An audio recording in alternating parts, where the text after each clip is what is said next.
আর্জেন্টিনার বিশ্বকাপ অভিযানের শুরুতেই প্রতিপক্ষ আলজেরিয়া, কিন্তু এটি কি শুধুই একটি বিশ্বকাপ ম্যাচ? হয়তো ফুটবল ইতিহাসের সবচেয়ে সুন্দর বিদায় যাত্রার প্রথম অধ্যায়ের শুরু এখানেই। এই ম্যাচ থেকে যে শুরু লিওনেল মেসির শেষ বিশ্বকাপ মিশন। কানসাস সিটি স্টেডিয়ামে বল গড়াতেই কোটি কোটি চোখ থাকবে মেসির দিকে। 2022 সালে কাতার বিশ্বকাপ জিতে পূরণ করেছিলেন অধরা স্বপ্ন। এবার তিনি শিরোপা রক্ষার অভিযানে। বিশ্বকাপ ইতিহাসের 3 জন ফুটবলারের একজন হিসেবে ষষ্ঠ আসরে সর্বকালের সেরা এই ফুটবলার।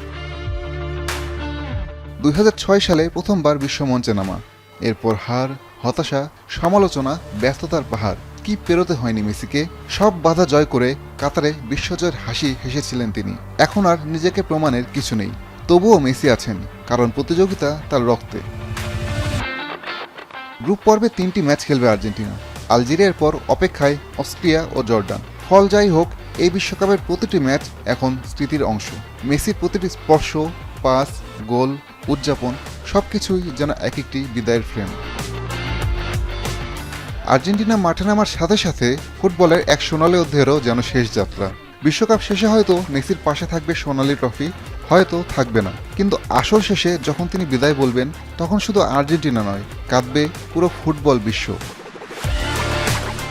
আলজেরিয়ার বিপক্ষে ম্যাচটি এখন একজন কিংবদন্তির শেষ বিশ্বকাপের প্রথম পৃষ্ঠা। কোটি ভক্ত অপেক্ষায় মেসির বিদায়টা যেন হয় আরেকটি রূপকথা দিয়ে, কারণ সামনে আরও বিশ্বকাপ হবে, নতুন অনেক তারকাও আসবেন, কিন্তু মেসির মতো কেউ আর কখনো ফিরবেন না। আসাদুজ্জামান লিটন, এখন।